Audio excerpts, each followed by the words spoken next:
Well, I have just thoroughly enjoyed this series, Trials of Triumph, talking about all these Bible characters and Abraham, Jacob, Joseph, Moses. We're going to look at some others. And the point is, we're talking about trials of triumph. Sometimes we can see why they went through certain things. We don't always know, and then how to handle those trials. Some of them are pretty tough. And then how they came out. Of course, that's the point for all of us, how we come on the end when we go through trials. God is always working together for our good. Now, Moses, the one we started last week, probably considered the most powerful man of God in the Old Testament. Would you agree? I mean, he got to do things that nobody's done. Delivering the people out of bondage, all those miracles of the plagues and the things that happened in the desert, spending time with God on the mountain, getting the 10 Commandments. You and I probably won't ever get to do any of those kind of things. But he has a purpose for all of us, too. He's preparing us for things. So last week we looked at the fact that God gives back. His mother put him in the river in that little basket, trusting God, didn't know what was going to happen. Incredible thing. She got the baby back for a while and she got paid for it. Isn't that amazing? The midwives that feared God, God bless them. And we saw some really special things there last week, didn't we? We saw that he never lost his identity. 40 years in the palace of Egypt, but he never forgot who he was. He chose to identify with the people of God who were in bondage. And then the last thing we talked about, he started out really good in the spirit, but then he went to the flesh. So let's pick up the story where we were at in the Bible. Now we'll be in Exodus. We're not going to pick up all of it because you could be here for weeks talking about Moses.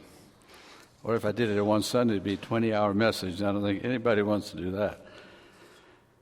We'd have to throw in a potluck or something. For the first 40 years, he spent it in the palace, riches, everything you could want, all the education, everything that would come with that lifestyle. Now, here's the amazing thing when you think about it. Pharaoh, who was persecuting God's people, putting them into bondage, slavery, was raising the very person who was going to deliver God's people. Isn't that crazy when you think about it? Right under his nose was the man. And, of course, God was molding him through all these things. So let's pray as we get into it. Father, we thank you for these beautiful stories and how powerful they are and how relevant they are to our lives. It's just truly been amazing to me. So, Lord, make that real again today through the story of Moses and how that relates to us and how you want to work through us too. In Jesus' name, amen. Now, before we get into Exodus, I want you to very quickly look at some key verses. Acts chapter 7, where Stephen was given this message. And he mentioned Moses. Acts 7, verse 22 through 24. 22. Moses was educated in all the wisdom of Egyptian and was powerful. Listen very carefully to these words because you're going to come back to it. He was powerful in what? Speech and action. Okay, remember that. Speech and action. He was powerful in both of those things. When Moses was 40 years old, he decided to visit his fellow Israelites. So that's where he identified with the people. Now, in Hebrews 11, another important verse we looked at last week, Hebrews 11, verse 24. By faith, Moses, when he had grown up, refused to be known as the son of Pharaoh's daughter. He chose to be mistreated along with the people of God rather than enjoy the pleasure of sin for a short time. He turned his back on everything. And boy, he had it made, didn't he? Imagine being raised in the palaces of Pharaoh, the ruling kingdom of that world. Everything you wanted, every fancy food, every pleasure, every clothes, everything. Turned his back on it all. And then he came to a dead end. So what happened? Why? Why did he hit this dead end? Well, that's our first point. We must wait on God's timing. Very, very important. We must wait on God's timing. He was doing so well, he identified with those people. That was a beautiful thing. was willing to forsake everything that he'd been offered him to be with God's people. And then everything went downhill. Why? Well, because he was moving in the spirit, and then he was moving in the Bible says the flesh. He took over things on his own. So let's look at it. Exodus chapter 2, verses 11 through 15. Exodus chapter 2, verses 11. One day after Moses had grown up, he went out to where his own people were and watched them at their hard labor. He saw an Egyptian beating a Hebrew, one of his own people. Glancing this way and that and seeing no one, he killed the Egyptian and hid him in the sand. Does that sound like something God wanted him to do? Absolutely not. No, he just murdered somebody. The next day he went out and saw two Hebrews fighting. He asked the one in the wrong, "Why are you hitting your fellow Hebrew?" The man said, "Who made you ruler and judge over us? Are you thinking of killing me as you killed the Egyptian?" Then Moses was afraid and thought, "What I did must have become known." When Pharaoh heard of this, he tried to kill Moses. Moses fled from Pharaoh and went to live in Midian, where he sat down by a well, and where in that area where he ended up spending the next 40 years. By the way, can you guys hear me good back there? All right. Now here's a key verse. Galatians 3:3, that's where we're at today in our life, is that we have to move in God's Spirit, don't we? And not moving God in the flesh, take over on our own. Galatians 3:3 says, "Are you so foolish after beginning with the Spirit? Are you now trying to attain your goal by human effort?" He was doing so well. Then he let himself take over, and it was all went south. See, he was going to be God's deliverer, wasn't he? But he thought he'd go ahead and do it now. in his timing, not timing. And you see, it has to be in God's timing. Anybody here ever struggle with that? Oh man, that's a tough one, huh? Trying to wait on God's timing. We have a tendency to get ahead of him and take matters into our own hands. And why did he do what he did, and why do we do that? Well, I got several thoughts on that. First, passion took over. You ever let passion rule your life? The emotions instead of thinking clearly? You know, I did that one time in Afghanistan, and man, I'm glad God was looking out for me. I was in my college years, and I was traveling from Holland to India, and I got to Afghanistan and happened to see a guy beating a young fella. My passions took over. I grabbed that man's arm. It's like, hey, quit hitting him. When I grabbed his arm, I knew I was probably in trouble because it was a very powerful arm. I thought, oh, Lord, what am I getting into here? He took my bluff, and he backed off, and he left the guy alone. When I walked away, I thought, boy, that was really stupid. I don't speak the language. I'm in a different country. I don't know the culture. How do I know why he was beating the fella? Maybe he just stole some stuff. Maybe he tried to attack somebody. I mean, that was crazy. That was dumb. And nothing happened to me, thank goodness. You were supposed to. I don't know if I was or not. You'll see that in Moses, God works in spite of his mistakes. I think he was working in spite of mine. So passion, you don't want that to be the rule and force in your life. Secondly, he did it in his timing. I'm Moses, I'm going to be the deliverer. But it wasn't God's timing. Not at all. God wasn't even ready for him yet, as we'll see here as the story goes by. Do you ever feel in your life like God is moving too slow? Anybody? You pray about something like, can you speed it up just a little bit? You know, I've been praying about this for a long time now, weeks, maybe months, maybe even years. Can you just pick it up a little bit? We start getting impatient, right? And then what's the tendency? We'll go ahead and help him out a little bit. We'll do it in our timing, and it wasn't God's timing. We can't wait long enough sometimes. But Moses had to wait how many years? Anybody? 40 more years before God was ready for him. Now, of course, God had some big tasks for him, like we said, things that you and I can only dream about. But he takes time with us, too, to get us ready for whatever he wants us to do. Look what happened in 1 Samuel. There's a good example of somebody getting ahead of God. 1 Samuel chapter 13. Remember Saul? He was kind of an impatient fellow, wasn't he? In fact, God wasn't too pleased with him at all. Well, they were going to go up against the enemy, and there were lots of them. The Philistines, there was like so many you couldn't even count them, it says. So it was a little bit of a panic time. 1 Samuel 13, verse 8. He waited 7 days. They were supposed to give the sacrifice to get God's blessing on the battle. He waited 7 days for Samuel to show up. Samuel did not come to Gilgal, and Saul's men began to scatter. Now he's feeling like a bit of a panic mode here, because not only is it a huge enemy coming at him, but his men are beginning to scatter. So he said, "Bring me the burnt offering and the fellowship offering." And Saul offered up the burnt offering. Hey, everybody, who's supposed to do that? Anybody know? Whose job is that? The priest. Not his job. He's totally out of line. Just as he finished making the offer, wouldn't you know who shows up? There's the prophet Samuel.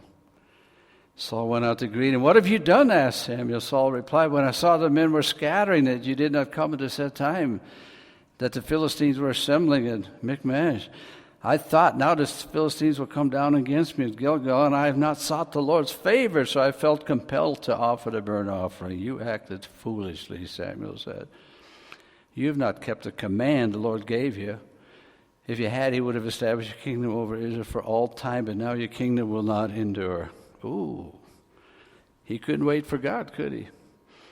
I mean, even if everybody's scattered, you just don't start doing stuff that God commanded somebody else to do. Sometimes it's so hard to wait, isn't it? You know how many times it says in Psalms, "Wait on the Lord"? I waited on the Lord. I need to wait on the Lord. Waiting is hard, isn't it? Anybody here need patience? Yeah, Katie says don't pray for it. He'll give you more trials. This waiting thing is a hard thing, isn't it? But we got to wait on God's timing. Now, the last thing he did was pride. Probably a little pride snuck in. He said, you know who I am? 40 years in the palace here. I'm the grandson of Pharaoh. Educated in every way, had everything. I'll deliver you. I'll do it. A little bit of pride, I think, snuck in, because it says in verse 12, did you notice that? That he looked this way, and then he looked that way? What was he looking for?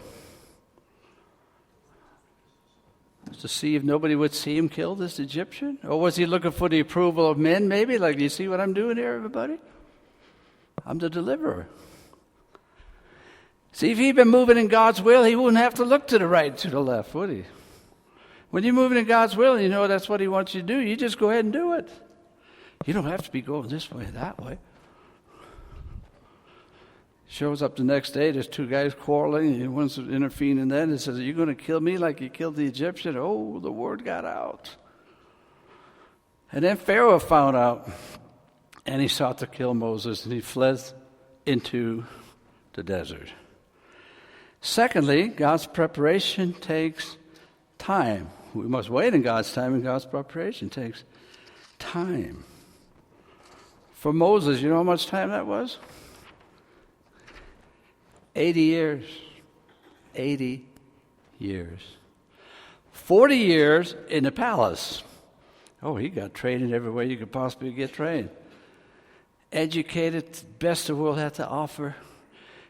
Remember what we read in Stephen said? He was powerful in word and deed. He was a politician, a statesman, and according to Josephus, he was a soldier. He even had a mighty battle and defeated Ethiopia. 40 years in the palace, and now 40 years in the desert. How do we know it was 40 years? Acts 7:30, you can look it up. 40 years in the desert. Now, here is an amazing truth, I think, and I hope you don't miss this. God allows us to go through trials, doesn't he? And sometimes, can you relate to this? Sometimes the trials are of our own making. Have you ever done something really stupid and created your own trial? This was Moses' making. Not something God allowed into his life. Moses did this to himself. But the amazing thing is, in spite of that, God still worked it out for good. Do you get this truth? Doesn't matter what you go through, all your failures, all your mistakes, all the dumb things you've done, God can still turn it around and work it out for good. All things work out for good to those that love God, according to Romans 8. Now, the desert appears to be a great place for learning. That was God's school of learning for him in the desert. How many people here knew that Paul spent 3 years in the desert? Anybody? You knew? 3 years in the desert. How about John the Baptist says, I am a voice crying in the wilderness. Okay, you say, well, Pastor, that's fine here. We have no desert around here, so what are we all supposed to run down to Arizona or something? Yeah, they're going, yes.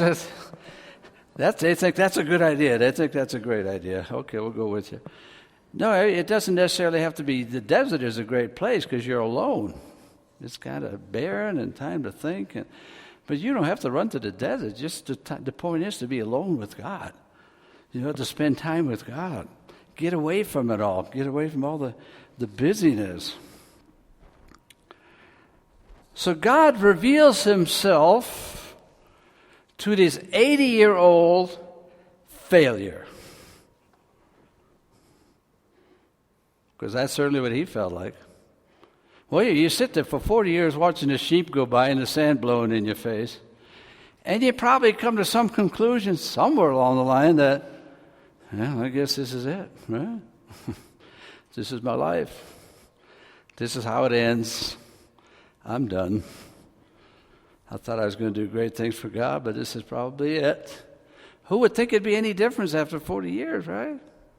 What could possibly change after so much time? I'm sure that's what he thought.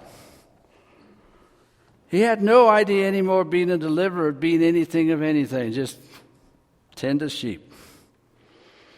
God reveals himself after 80 years. We find that in chapter 3 and 4. Wow. Do you realize that God can call you when you're old? How about that? This is not exactly a young congregation, is it? All except for Tom, because he's smiling. Don't you get excited when God calls young people? Anybody get excited when God calls young people? I think that's just exciting. That's fantastic. And we think maybe that's the only people he calls. Do you realize this morning, I'm speaking here to an audience that's not young, that God can also call old people or older people or sometimes getting almost old kind of people? Are you with me? You may think in your life it's too late for you. You may think I'm too old. This guy's 80 years old, everybody. It's never. Mature is a good word, yes, mature. But this is an important point I'm telling you. You may be sitting here today thinking, I'm already too old for that stuff, but God may call you to do something special yet. Have you ever considered that? It's true. Now, Moses lived 120 years. Not as old as some of the people in Genesis. They lived like hundreds of years, but still 120 years. If you lived to be 120 years today, you'd be all over the news, wouldn't you? Because if you make it to 101, 110, they'd think you're really something. So a lot of us, when we look at that, we think, God, can you speed it up just a little bit? Because we're not going to make it to 120. So instead of waiting until I'm 80 years old, can you maybe do it while I'm 60? Or whatever, we compare ourselves to this. But see, God was preparing this man for, like I said before, a monumental task. I mean, lead the people out of bondage, out of Egypt, lead them into the desert, all those plagues and miracles, through Red Sea and all that stuff. Wow, that's a huge task, isn't it? I'm a little jealous because he saw things that we'll never see. I mean, how many people get to be on top of a mountain with God when he gives the Ten Commandments, right? On the other hand, you know how many years he had to put up with all the mumbling and all the murmuring and all the complaining. I don't know about you, but I don't like complaining people. Do you? I don't know if I could have lasted that long. I'd probably throw it in my hand. Someone along the line says, I've had it with all of you. You're on your own. I'm leaving. Can't stand all this complaining. Here's a very powerful line somebody made. A man must be broken down before God can break in. Let me read that again. A man must be broken, or a woman, man must be broken down before God can break in. You getting that? You have to come to the end of yourself. Now I want you to see the contrast that happened to this guy. The contrast is absolutely mind-boggling when you think about it.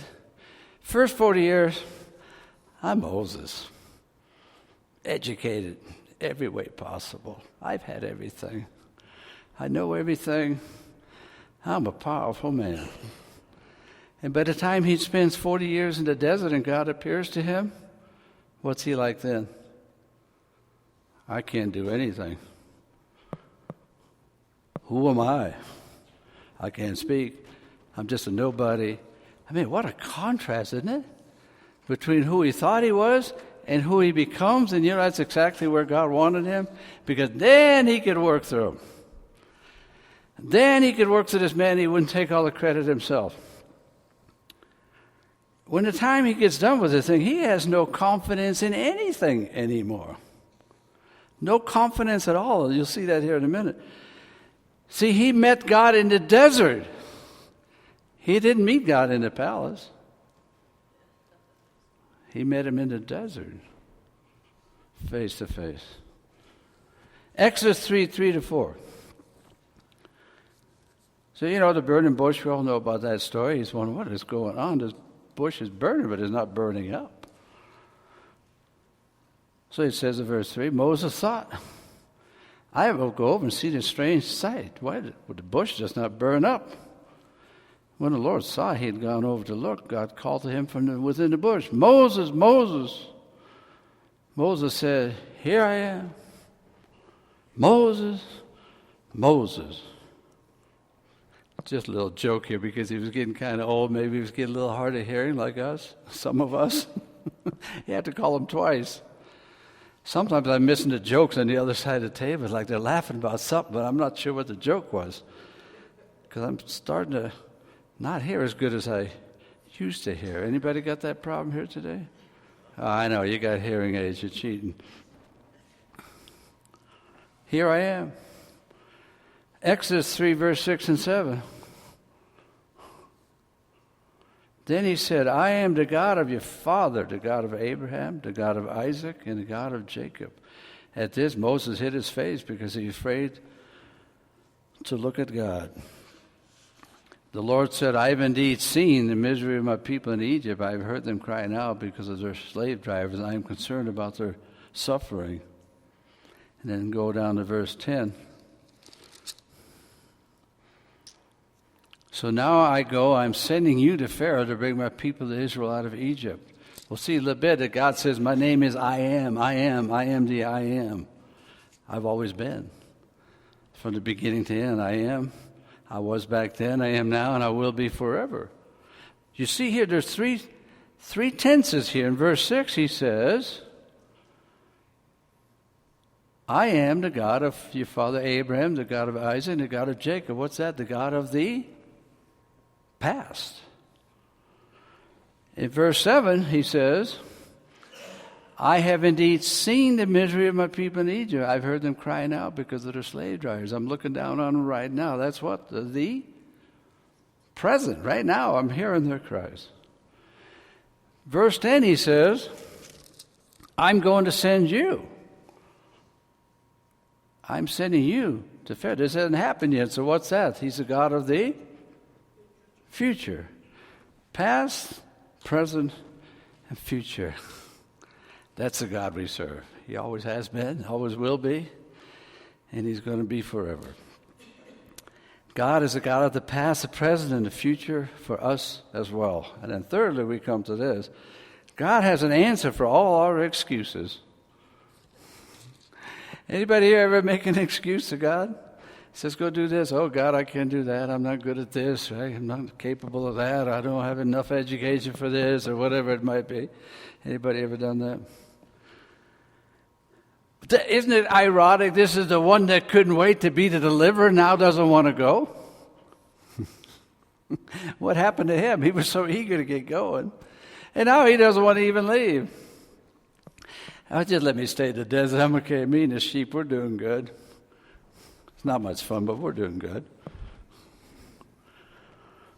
Chapter 3 and 4, I call it the excuses time. You ready for the first excuse? 3 verse 11. So he says, who am I that I should go to Pharaoh and bring the Israelites? Who am I? And God says, I will be with you. Is this the same man that thought he was really something? The deliverer? Raising the palaces? Who am I? I'm just a nobody. My goodness, this man has changed. Now here's the good news, everybody. I don't know what you think about yourself. Maybe you think you're highly gifted. Maybe you think you're highly educated. Maybe you think you're highly successful. Or maybe you think you're none of those things. Maybe you think you don't have much to offer. Maybe you don't think you have a whole lot of gifts. Maybe you think you don't have a lot of education. Maybe you don't think God could use you. Who am I? You know what? Here's the good news. You ready? It doesn't matter who you are. It makes absolutely no difference who you are. You know what matters? I am with you. That's what God says. Who am I? Doesn't matter. I'm with you. That's all you need to know. When you got Almighty God with you, there's nothing can stop you. And you can accomplish anything. So that first excuse. Second excuse, verse 13. Then he says, suppose I go to Israelites and say to them, the God of your fathers has sent me, and they ask me, what is his name? What shall I tell them? God said to Moses, I am who I am. That's what you are to say. I'm going to go to Egypt, and they're going to say, who sent you? Well, keep in mind, Egypt had all kinds of gods. They worshipped everything.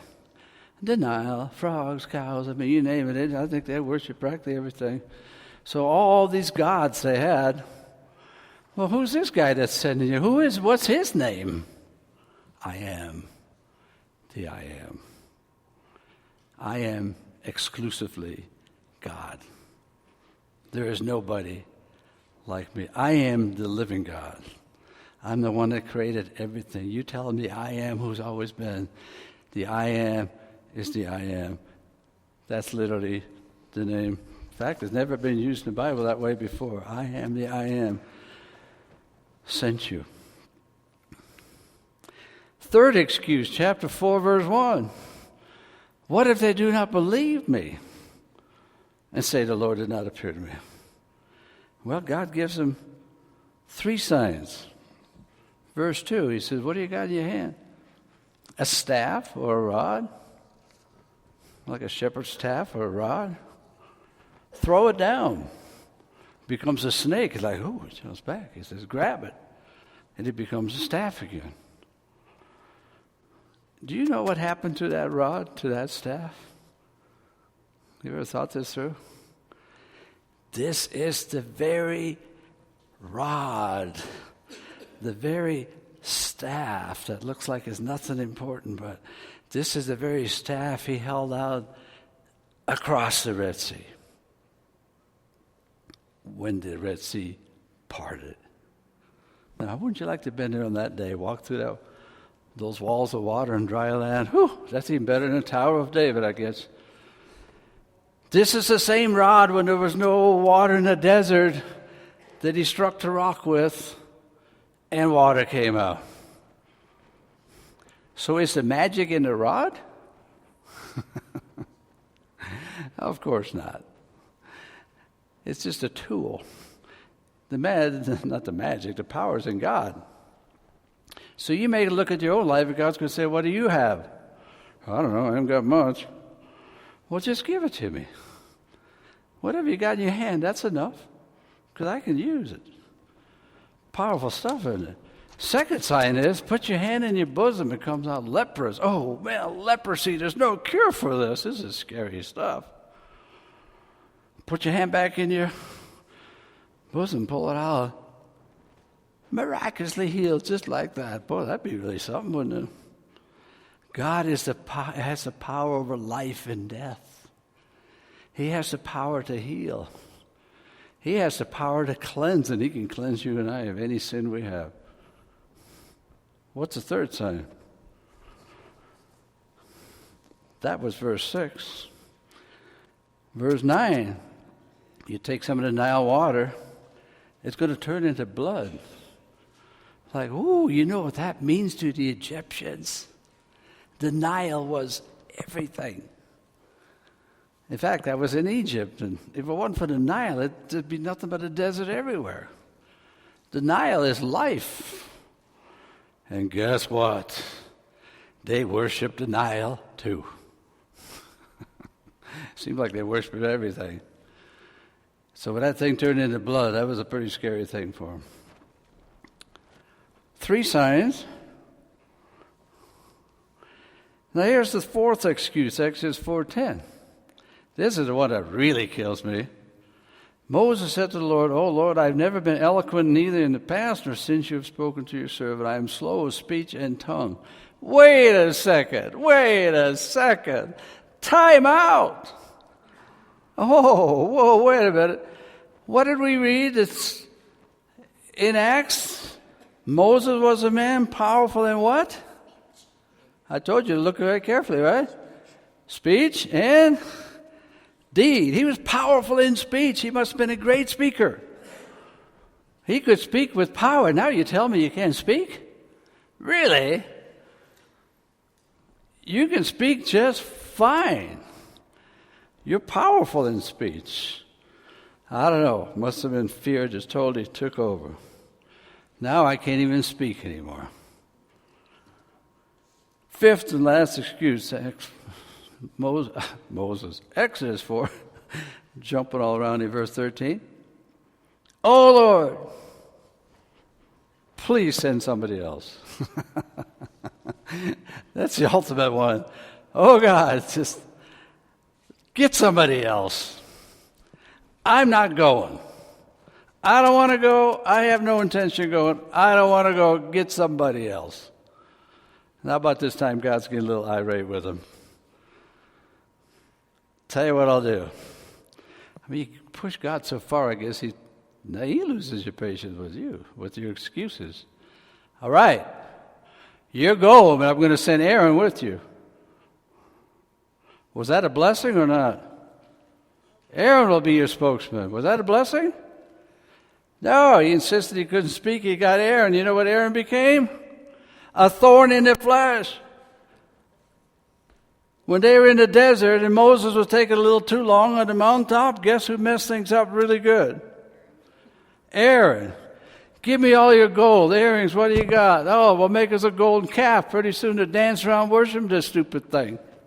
That's Aaron. Oh, he's a real blessing to have around.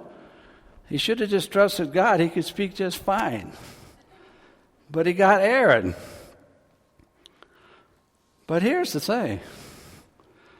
This old failure, this miserable 80-year-old failure, became a powerhouse for God.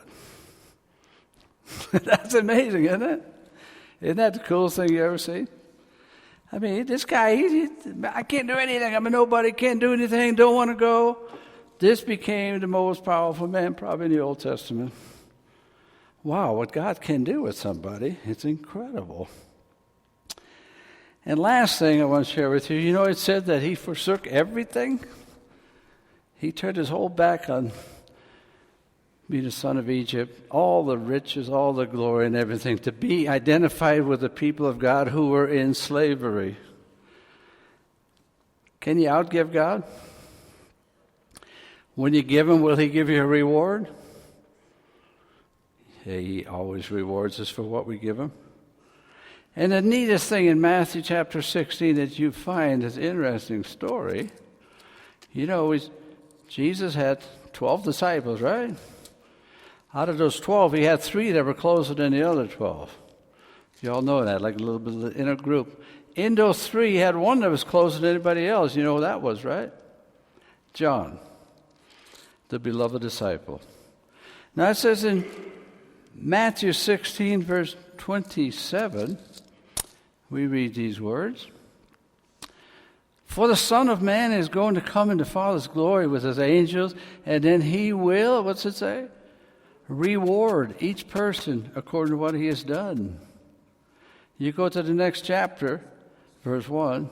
After 6 days, Jesus took with him, this is the inner group I was telling you about, Peter, James, and John, the brother of James, and led them up the high mountain by themselves. There he was transfigured before them. Oh, wouldn't you like to have seen that experience?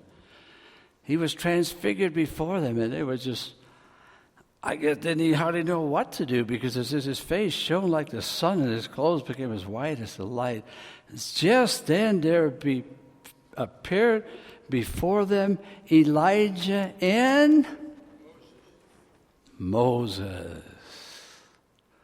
Talk about having a reward. He forsook everything to be with God's people. And he was the one with Elijah that got to show up at the transfiguration of Jesus. Isn't that incredible? I'd say that's some reward. Well, Peter, bless his heart, should we make some tabernacles? This is a great thing, you know. And next thing you know, the cloud overcomes as a voice from heaven, and they all fall flat in their face, and they look up, and Elijah and Moses are gone, but Jesus is there. Yes, I'd say that was a special reward of all the people that could have showed up in that very unique, special moment. Elijah and Moses. So let me close with this story. It's an illustration, actually. It's kind of funny in some ways, but I have to kind of chuckle at it. It's funny, but it really drives home the point. How many people here have used these pop-up timers when you make a turkey? Let me see your hand. Those little pop-up timers that pop up when the turkey's supposed to be ready? Okay, well, it's designed to be stuck way down in the turkey. So as the turkey heats up and the temperature registers with the thermometer, when it's fully cooked, then the thing's supposed to pop up, right? It pops up and the turkey is done. However, it only works if it is stuck way down into the interior core of the turkey. Because if the turkey is not fully cooked, then you can't eat it, right? When the inner core is right, the external thing pops up, signaling that it's time to eat. Now, here's where it becomes relevant. Many people are waiting for God to pop up and say,